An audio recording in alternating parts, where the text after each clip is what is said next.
sure. And the inflection points we talked about before, the inflection points tend to be areas where pain gets produced, and in that pain is where you learn the lessons. So I'll just wrap the question in, together. What are the major pain points, and what are the major lessons that you've learned over the last several years in growing your baby, and really scaling your passion? Let's see. Well, our biggest pain point in the sort of early part of this company was clearly financing. Being just always broke and having this terribly uncertain future, and it was scary.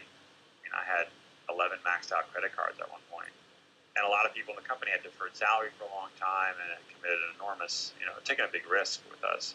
And I would say that one thing I learned during that is you really need to respect the intelligence and maturity of your employees and be very transparent.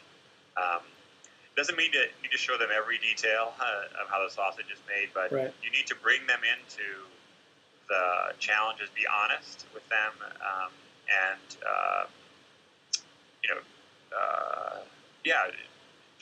just don't try to hide. Don't try to paint rosy pictures.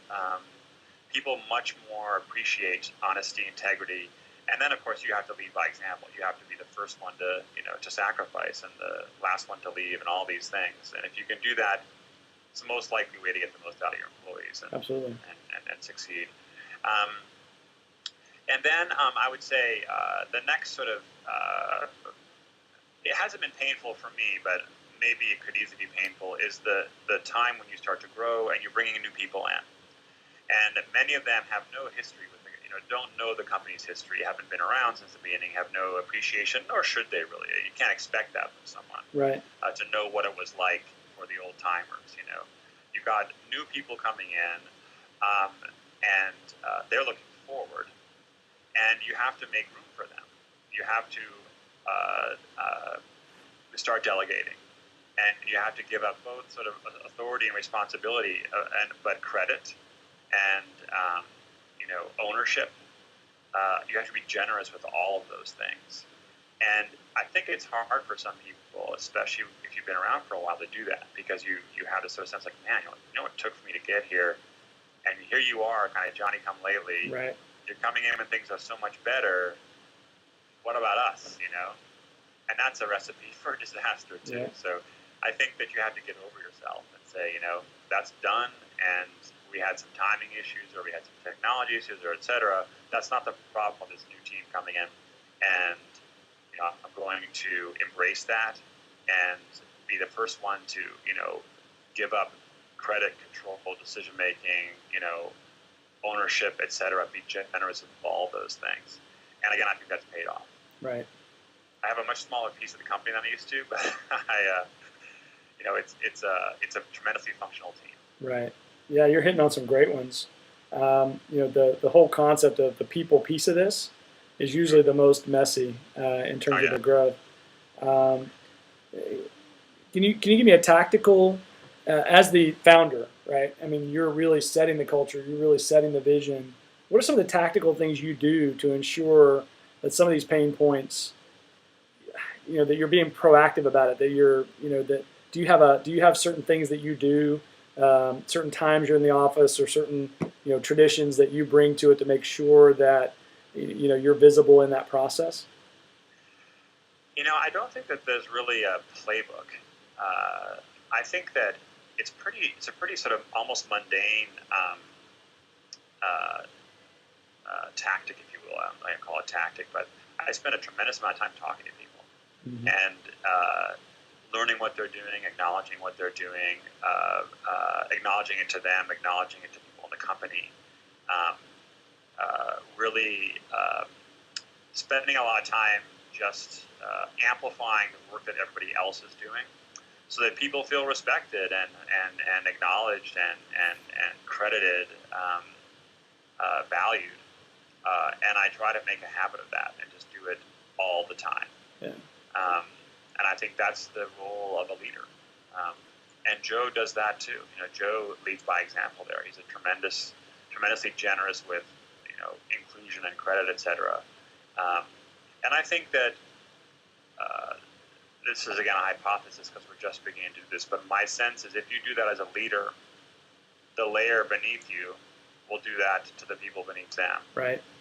And if you give someone the confidence that you really do value what they do, you know what they do, you appreciate it, they don't need to spend the time getting appreciation from their reports. Right. They can play that role for the people who report to them, and so on and so on. And so you're building a culture where each layer, layers is a loaded word, but you know what I mean. Yep. Where each group is getting what it needs from the people that manage them. And so they're free to manage effectively the people below, the people that report to them. Right. And it starts at the top, and Joe and I spend time with Joe doing the same thing, acknowledging Joe, but he doesn't need a whole lot of that, and nor do I. And I think at the very top, there's no one above you. There's maybe a board, but you don't see them very often. As long as your two leaders don't need a lot of that, then the dominoes work. Right. So that's kind of how I think that's sort of what we try to do. Sure. Looking back, is there anything you would have done differently? Wow, on the path. I know the path is the path, and you're still on it, obviously. But if you looked back, is there anything you would have said? Man, if I had done this, or it sounds like things are going really well, and I'm not suggesting there is anything you should have done differently. But when you look back, is there one thing that you say, man, I wish I had known, or I wish I had acted quicker, or something along those lines? Well, one thing is, the first few years of the company, we raised some seed financing that lasted us about a year. Then we spent about 2.5 years without any money, basically. We had some bridge loans, but I spent, over half my time, maybe almost 2/3 of my time, in those, probably at least 2/3 of my time during those 2.5, 3 years trying to raise money. Right. And I pitched Pandora literally hundreds of times, and that was really stupid. I think that I could have done, half of that or a third of that and accomplished the same, and then redirected my energy into other more productive things because I had a sense of doing something because I was running around all the time meeting with everybody. But in hindsight, that was just a lot of it was a waste of time. Right. And I think as a entrepreneur, as you need to raise money, I think that you need to be smart about the time and energy you put into it. And carpet bombing the venture capital community is just going to make you exhausted and demoralized and distracted. And I think you need to do it thoughtfully. Find people who there's some reason they might be interested.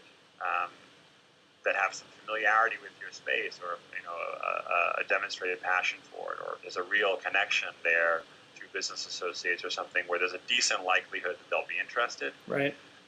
Because it's a hard thing to do otherwise. It took me 358 pitches to get our Series B, and I counted one day just for the hell of it.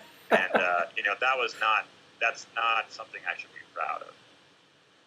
Sometimes that's what it takes, but I hear you. It's a great lesson. I speak to a lot of young entrepreneurs who are, 3 or 5 million, and right now there's not a whole lot of money for that space.